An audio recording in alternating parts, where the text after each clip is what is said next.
오늘 본문을 통해서 저는 기도는 하나님의 뜻에 나를 맞추는 것이라는 제목으로 여러분과 말씀을 나누겠습니다. 오늘 본문은 제가 부임한 첫 해 2019년 주일 오전 예배 때 제가 설교를 했던 본문이더라고요. 그리고 내일 이제 매일 성경 묵상 본문이기도 한데 미리 묵상을 좀 하다가 기도에 대해서 아주 중요한 사실을 다시 한번 이 본문이 우리에게 상기시켜주고 있어서 이 시간 그것을 나누고 여러분과 함께 기도의 자리로 좀 나아가려고 합니다. 오늘 본문은 이스라엘 백성들이 약속의 땅을 목전에 둔 요단 동편 땅에 있는 모든 위험 요소들을 다 제거한 상태에서 일어난 일입니다. 계속 묵상해 오신 분들은 아시겠지만 지금 이스라엘 백성들이 요단 동편 땅, 요단강을 앞에 두고 그 앞에는 이제 약속의 땅에 있는 상황에서 이쪽에서 지금 벌어지고 있는 일들을 우리가 계속 묵상을 하고 있죠. 그 전까지는 하나님께서 주시는 이제 제사에 대한 보충적인 이야기들을 우리가 좀 나누었다면 이틀 동안은 우리가 그 땅에 있었던 미디안 왕들을 하나님이 정복하게 하시는 이유는 하나죠. 하나님께서 원수를 갚아라 이렇게 말씀을 하신 겁니다. 25장에서 일어났던 바알 부올의 사건에 대해서 하나님이 심판하실 것을 명하셔서 하나님을 대리하는 하나님의 대리 전쟁을 이스라엘 백성들이 치렀던 거죠. 그래서 미디안의 5 왕들을 다 죽이고 우리가 잘 아는 부올의 아들 발람 선지자도 그때 죽임을 당하게 됩니다. 그러면서 이제 모든 이제 싹이 끊어지게 되는 건데, 그러면서 돌아오는 이스라엘 백성들이 전리품을 챙겨왔는데 또 하필이면 이들이 자신들을 그렇게 음행하게 했던 여인들을 또 데리고 온 거예요. 그래서 모세가 진노를 하게 되고 하나님께서 그런 이스라엘 안에 그 모든 남성을 아는 여인들을 다 미디안 여인들을 죽이게 만들죠. 그리고 또한 남자 아이들도 죽이게 했는데 이것을 이제 뭐 하나님은 너무나도 인간적이지 않아 그렇게 바라보시면 안 되는 것이고 영적인 의미로 좀 바라봐야 되는 거죠. 왜냐하면 아이들이 자라게 되면 잠재적인 위협이 되게 되니까 그들을 다 죽이게 하셨던 겁니다. 하나님은 죄의 싹도 죄의 여지도 남기지를 말기를 원하셨던 거죠. 그런데 이스라엘 백성들은 전리품이라는 명목으로 그것들을 그대로 가지고 이스라엘로 돌아왔던 겁니다. 그래서 모세가 그것에 대해서 주의를 주고 진노하고 다시 그것을 정리한 뒤에 이제 오늘 이 상황을 맞이하게 되는 건데요. 그러다 보니까 이제 뭐 이스라엘의 제거 장애물이 될 만한 모든 아모리 왕 시온, 바산 왕 옥, 그리고 모압과 미디안의 큰 무리들이 다 정리가 됐습니다. 이제는 약속의 땅으로 진격 앞으로만 하면 되는 그런 상황이에요. 그런 상황인데 지금 요단 동편의 이 넓은 평지, 이 비옥한 토지를 몇몇 지파가 탐을 내게 됩니다. 아주 목축하기 좋은 땅이라고 되어 있는데 목축할 만한 장소다라고 오늘 우리가 읽은 성경에도 1절 후반부에 이야기하고 있죠. 저 갈릴리, 북쪽으로는 갈릴리까지 목초지가 이렇게 쫙 돼 있어요. 그러니까 얼마나 목축하기가 좋은 땅이겠습니까? 그러니까 이제 몇몇 지파가 나와서 요단 동편에 우리가 정착하기 원합니다라는 뜻을 모세에게 조심스럽게 전합니다. 이들은 이스라엘 지파의 장자인 르우벤과 갓, 그리고 이제 므낫세 반지파입니다. 이렇게 므낫세 반이라는 건 므낫세의 절반이라는 거예요. 그러니까 요셉의 아들 2 아들 므낫세, 에브라임 둘 중에 므낫세 지파의 절반이 거기에 동참하게 된 건데 그 핵심은 누굽니까? 르우벤과 갓 자손이에요. 오늘 이야기에 나오는 것처럼 이들은 요단 동편의 땅이 너무나 아름다워요. 그리고 목축할 만한 장소라는 이유로 욕심을 낸 겁니다. 이들이 탐낸 이 땅은 야셀과 길앗 땅은 북쪽의 갈릴리 지역까지 아주 요전 동편에 아주 목초지를 의미하는 건데 1절에 보면 그들이 넓은 땅을 요구한 이유가 있습니다. 뭐냐면 그들이 심이 많은 가축대를 가졌기 때문이다. 원문을 보면 이 문장의 의미가 더 확실하게 다가오는데요. 목축은 다 많지 않겠어? 지파들마다 그 당시에 다 이스라엘 지파들이 목축을 했기 때문에 그런 이야기를 할 수 있는데 이 원문을 좀 보니까 그들이 심이 많은 가축을 가졌다라는 이 구절이 많은 가축이 르우벤과 갓에게 대단히 막대했다 이렇게 원문이 기록되어 있는 겁니다. 그러니까 많다라는 표현이 어떻게 강조되고 있어요?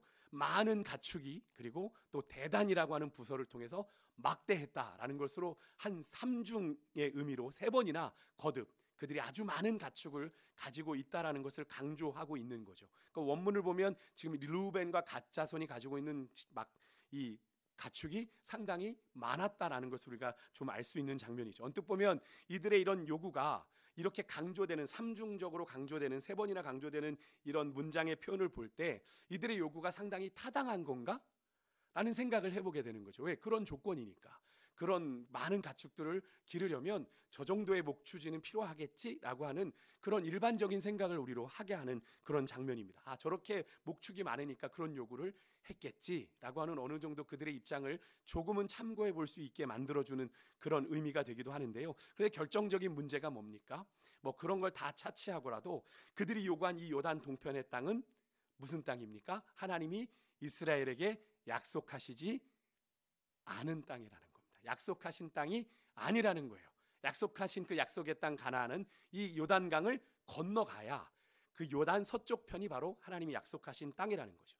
근데 이들이 그걸 모르지는 않았을 겁니다. 왜냐하면 그것만 바라보고 여기까지 광야 40년 여정을 왔으니까.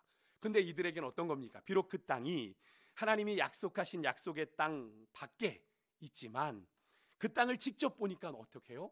너무 좋아 보였고 그쪽에 넘어가서 사는 것보다 더 잘 살 수 있는 땅이라는 생각이 그들에게 들었던 거죠. 그래서 그런 선택을 마음의 결정을 내리고 그런데 다시 말해서 이건 그겁니다. 하나님의 약속보다 당장의 그들의 현실적인 필요 그리고 그들에게 손에 주어질 그 부요를 계속 유지하기 위해서 이 요단 동편 땅을 선택을 한 겁니다. 이 생각에는 어떤 전제가 되어 있는 거예요? 그들의 것을 그들이 한번 지켜보겠다 하는 겁니다. 하나님의 보호하심과 하나님의 돌보심, 하나님의 약속 있는 땅보다 우리가 이쪽에서 머물러 내가 한번 이 부요를 내가 지금 누리는 것을 한번 지켜보겠습니다. 한마디로 내 인생 내가 한번 책임져 보겠습니다라는 거죠. 40년 전 가데스 바네아의 악몽이 재현되는 듯한 그런 장면입니다. 이들이 왜 이런 선택을 했어요? 살기 좋아서. 살기 너무 좋아 보입니다. 자신들이 가축 엄청 많은데 강수량도 너무 좋고 땅도 비옥하고 넓고 그러니까 여기는 우리에게 딱 적합해. 하지만 문제는 하나님이 약속하신 땅 바깥이라는 거예요. 이런 경우가 이런 겁니다. 여러분 예전에 제가 청년 사역을 했을 때 막 결혼 얘기를 하지 않습니까? 막 이제 가끔 이제 청년 친구들이 와서 목사님, 내가 너무 좋은 사람을 만났어요. 조건이 완벽해요. 그렇게 얘기를 합니다. 그러면서 그래? 오늘 어떤데? 근데 한 가지가 정말 한 가지가 결정적으로 걸려요. 그게 뭔데? 예수님을 안 믿어요. 라고 얘기하는 경우가 지금 똑같은 시츄에이션이 벌어지고 있는 겁니다. 모든 조건이 다 맞는데 여러분 그게 1번이잖아요. 그죠? 믿음의 청년들이 만나야 될 때 정말 믿음의 사람을 만나는 게 1번이지 않습니까? 근데 그거 다 양보해 놓고 나머지 제가 생각하는 재력 뭐 스펙 뭐 이런 게 다 좋습니다. 근데 목사님 한 가지 그러니까 그게 안 맞습니다. 라고 얘기를 하는 건 가장 결정적인 것을 고민하게 되는 거죠. 오늘 똑같은 겁니다. 모든 조건이 맞는데 하나님이 약속하신 땅 바깥이야. 이거 어떡하지? 그래서 사실 고민하다가 아마 이보세에게 찾아왔을 겁니다. 결국 이 땅을 선택하겠다는 것은 이들의 의지는 뭘 의미하는 겁니다. 하나님보다 내가 본 이 땅의 조건들을 더 의지하고 붙잡겠다는 의미인 거죠. 단순하게 넘길 수 있는 문제가 아닙니다. 이들의 이 선택이 사실 되게 심각한 문제예요. 단순히 이것을 선택한 루벤과 갓 이 두 지파만의 문제가 아니라 이런 이들의 선택은 나머지 10개 지파에도 충분히 영향을 줄 수 있는 그런 선택이죠. 사실 단순히 비옥한 땅을 주는 것은 하나님께서 이 비옥한 땅을 주는 것이 약속의 땅이 적과 뿌리는 땅이 그것을 주시는 것이 하나님의 이스라엘에게 주신 언약의 전부였다면 사실 하나님께서는 이스라엘을 굳이 애굽에서 불러낼 이유가 없었습니다. 왜냐하면 애굽에서 이스라엘이 머물고 있는 고센 땅은 좋은 땅이었거든요. 사실 바로를 통해서 받은 그 고센 땅은 좋은 땅이었어요. 근데 지금 이들이 뭘 하고 있는 겁니까? 하나님의 통치, 하나님이 다스림이 없는 좋은 땅 아무 의미 없다는 것을 아직도 깨닫지 못하고 있는 거예요. 그들이 사는 조건만 좋으면 하나님 없어도 얼마든지 살 수 있다고 착각하고 있는 그들의 지금 수준을 우리가 목격하고 있는 거죠. 너무나도 안타까운 모습입니다. 근데 여러분 혹시 여러분과 저의 모습이 오늘 이스라엘 백성들의 이런 모습 같지 않으세요? 하나님의 백성으로 구원받은 하나님의 택한 백성으로 살아간다고 하면서도 여러분 우리는 은연중에 하나님 없어도 인생이 잘 되는 길이라면 인생이 형통하는 길이라면 성공하는 길이라면 기꺼이 여러분 그 길을 걸어가고자 하는 여러분 세상의 성공 지상주의에 나도 모르는 사이에 빠져 있지는 않은지 하나님 없이도 저게 형통한 길이라는데 저게 잘 되는 길이라는데 믿음의 사람들도 그냥 가는 겁니다. 하나님이 원하지 않는 길임에도 불구하고 가는 거예요. 여러분 여러분의 삶을 지탱하고 여러분의 삶을 붙잡는 기준과 가치가 여러분 주님 보시기에 어떠하십니까? 주님 보시기에 어떠하세요? 여러분 종종 말씀드리지만 하나님의 자녀에게는 하나님 없는 형통, 하나님과 상관없는 성공이 아무 의미가 없는 거죠. 하나님이 후 불어가시면 다 사라지는 거니까. 여러분 구원받은 그리스도인의 삶은 어떤 삶입니까? 우리가 계속 찬양하며 고백한 게 그래서 그런 거잖아요. 하나님을 위한 하나님에 의한 삶이다라는 표현을 제가 일전에 한번 주일 예배를 통해서 말씀드렸을 겁니다. 그 기준으로 현재 나의 삶을 한번 바라보십시오. 여러분의 삶은 어떠하십니까? 하나님에 의한 삶이십니까?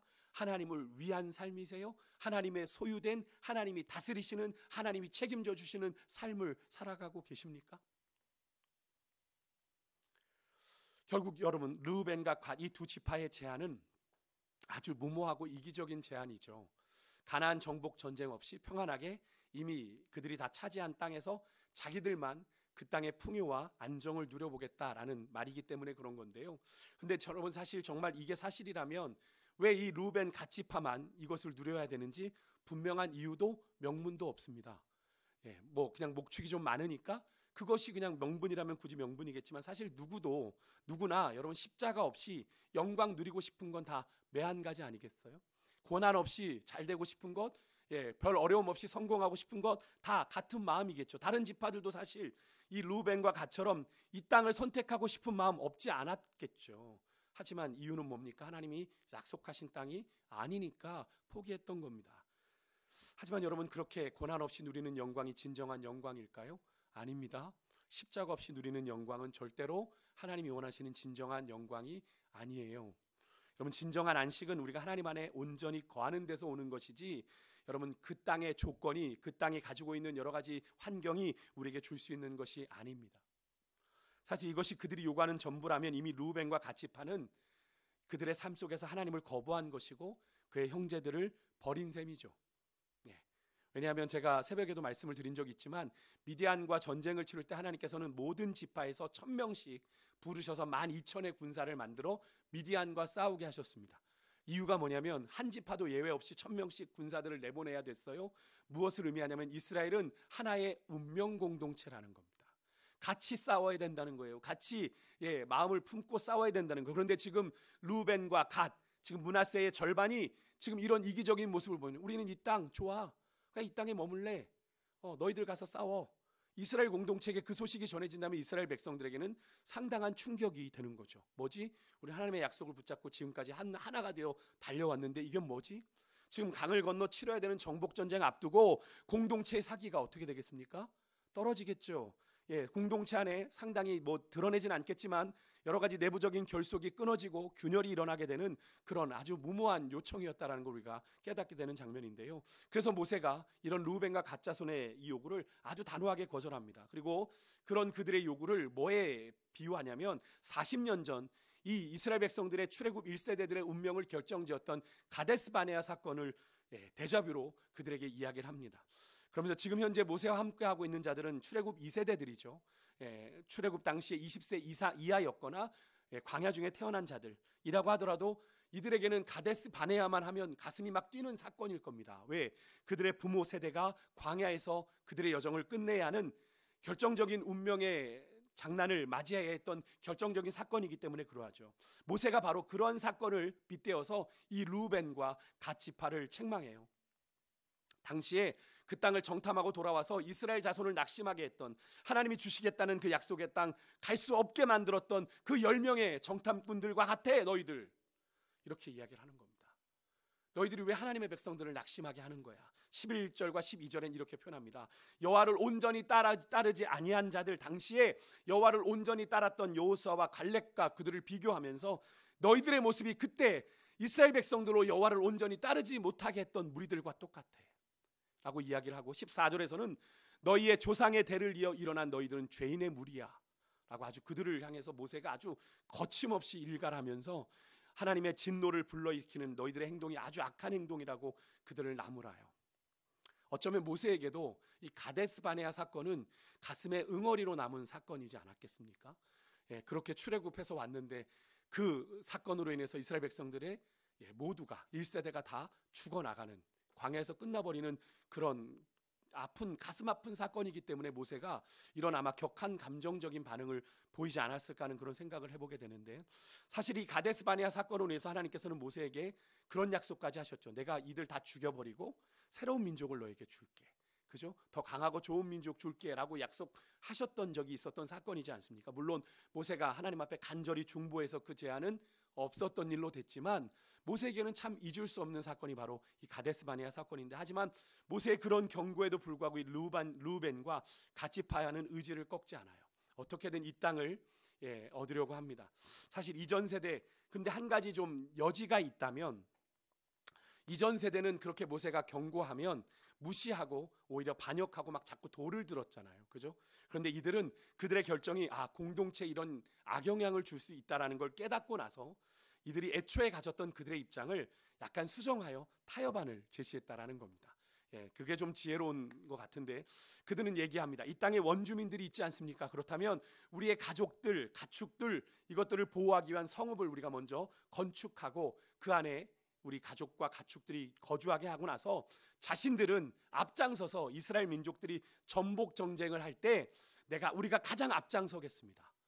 그리고 그 전쟁을 치르고 모든 지파들이 다 기업을 받을 때까지 우리는 절대로 이 땅으로 돌아오지 않겠습니다 라는 이야기를 합니다. 이런 그들의 약속에서 이 루벤과 갓지파가 이 요단 동편 땅이 마음에 들었던 것은 분명한데, 그들이 그런 선택을 통해서 이스라엘 백성들의 사기를 떨어뜨리고 그럼 이스라엘과의 그 전쟁을 그걸 포기하려고 잔머리를 쓴 것 같지는 않아요. 그렇죠? 이들은 요단 동편 땅을 기업으로 받았기 때문에 더 나아가 요단 서편의 어떤 기업도 받지 않겠다는 이야기를 합니다. 저는 오늘 이 루벤과 갓지파의 이 모세와 어쩌면 약간의 영적인 논쟁을 벌이고 있는 이 장면을 묵상하면서 저는 오늘 제가 제목으로 삼았던 이 기도의 중요한 원리를 우리가 발견하게 됐는데요. 루벤과 갓지파가 끝까지 자신들의 입장을 고수하지 않고, 의도하지는 않았지만 모세를 통해 그들의 결정이 하나님의 뜻을 이루어야 하는 이 공동체에 상당히 부정적인 영향을 초래할 수 있다라는 것을 깨닫고 난 뒤에 그들은 그들의 입장을 바꾸죠. 수정합니다. 그리고 하나님의 뜻을 이루는데 방해가 되지 않도록 우리가 최선을 다하겠습니다 라는 뜻을 밝히고 있잖아요.